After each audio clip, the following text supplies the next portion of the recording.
है तो डांटने लगते हैं, अरे तुम पढ़े पढ़े खाते और करते क्या हो।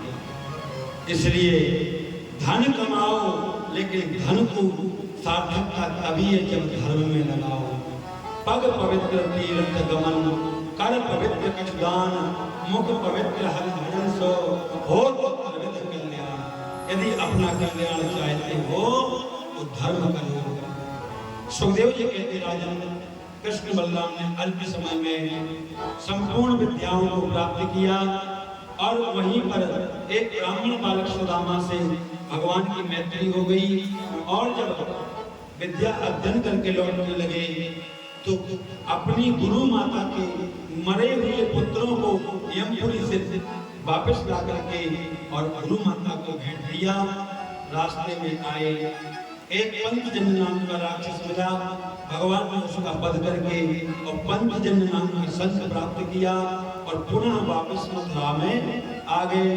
बोले वृंदावन बिहारी लाल की।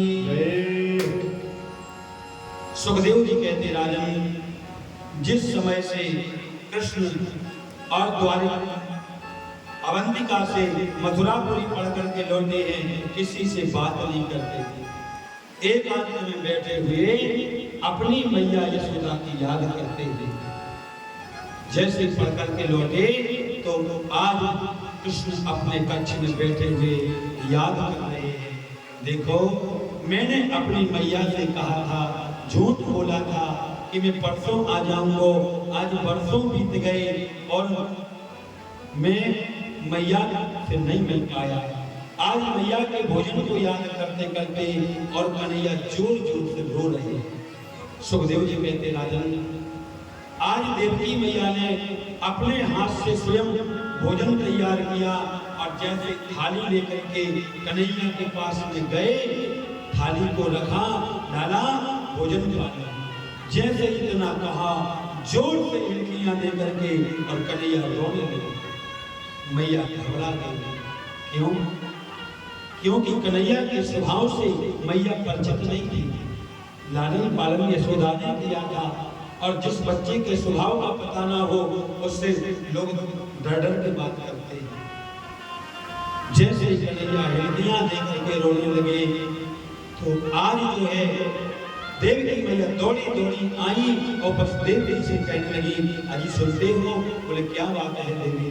बोले पहली बार आज मैं भोजन लेकर के गई, थाली लेकर के कृष्ण के पास, जैसे थाली मैंने रखी और कन्हैया जोर जोर से रो रहे हैं। आप जाकर के पूछो ना, क्या यहाँ पर कोई कष्ट है उसके लिए, क्या कोई दुख है उसके लिए? जाओ आप जाकर के पूछो। वसुदेव जी ने कहा, देवी मैं भी उसके विचारों से परिचित नहीं हूँ कि उसका भाव कैसा है, उसका स्वभाव कैसा है और कैसे भोजन करता है, ये तो मैं भी नहीं जानता। उसी समय के बीच में आदरणीय उद्धव जी महाराज का आगमन हुआ। ये उद्धव जी जो थे बृहस्पति के परम प्रिय शिष्य थे, ज्ञानियों में श्रेष्ठ थे। जैसे उद्धव जी आए, देवकी मैया ने उद्धव से कहा, उद्धव तुम तो श्याम कन्हैया की सखा हो, जाओ जाकर के पूछो ना कोई कष्ट है उसके लिए। जिस दिन से पढ़कर के लौटा है किसी से बात नहीं करता। उद्धव जी कहने लगे, मैया मैं अभी जाकर के पूछता हूँ। उद्धव जी आए, जैसे ही आकर के देखा तो कन्हैया उठ करके और दौड़ करके उद्धव को हृदय से लगा लिया। उद्धव मोहि ब्रज विसरत नाहि, हंस सुता तो सुंदर कलरव और उन्नति छाही, उद्धव मोहि ब्रज विसरत नाहि। ये बताओ उद्धव कि मुझे वृंदावन की गोपिकाओं की याद आ रही है, क्या जब वो गोपांगनाएं मुझे याद करती होंगी? उद्धव ने मन में विचार किया, बाहरे कन्हैया याद आ रही तो गोपांगनाओं की, साधारण ग्वालियों की याद आ रही, ग्वाल वालों की याद आ रही, बाहरे दिन कैसा ब्रह्म है? भगवान ने मन में विचार किया कि जिस ब्रह्म को साधारण ग्वालियों ने अपनी अंगली पर नचा दिया,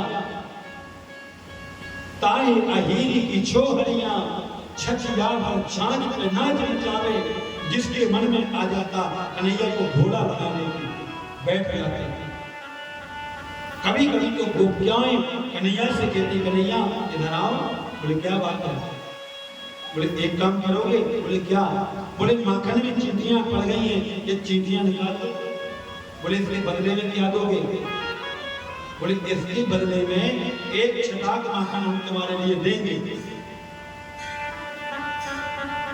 उद्धव के मन में विचार आया, ये कैसा परब्रह्म है कि जो ग्वाल वालों को और गोपांगनाओं को मैया यशोदा को रो रहा है, ये कैसा ब्रह्म है? भगवान ने कहा, उद्धव एक बार तुम चले जाओ, हमारी ओर से एक बार चले जाओ और जाकर के इतना बता दो कि किशोरी सी राधा से कह दो कि जिन कृष्ण को आप अपना प्रियतम मानती हो, जिन कृष्ण से आप लोग प्रेम करती हो, ये ब्रह्म है।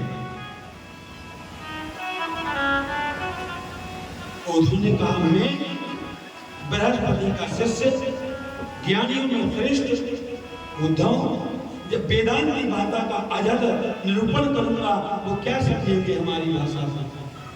भगवान ने कहा, जरा सरल भाषा में समझाने का आप प्रयास करना।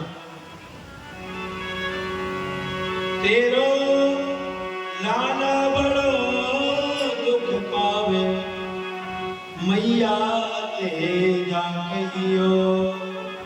तेरो लाला बड़ो दुख पावे, उधो मैया से जा कहियो। को ना खुआवे हमें माखन मिश्री, जल अचला न करावे, उधो मैया से जा कहियो। तेरो लाला बड़ो दुख पावे, उधो मैया से जा कहियो। मैया से कहना कि जिस दिन से कृष्ण यहाँ से गया है उसी दिन से किसी ने उसको माखन मिश्री नहीं खिलाया, इसलिए उद्धव तुम जाओ, जाकर के मेरा समाचार पहुंचा दो। आज उद्धव तैयार हुए तो भगवान ने अपनी काली कामलिया को उड़ा दिया और माथे पर मूलबंध बांध दिया। क्यों? क्योंकि यदि हमारा परिधान पहन करके जाओगे तो ब्रजवासी आपसे बात कर लेंगे, क्योंकि ब्रजवासी किसी से बातें नहीं करते। आज प्रेम की नगरी वृंदावन की ओर उद्धव ने रथ सजाया और चल दिए, और जैसे वृंदावन के पास में आए तो क्या देखा कि ब्रज के जो गोप ग्वाल वाले हैं, ये प्रातः काल होते ही और मथुरा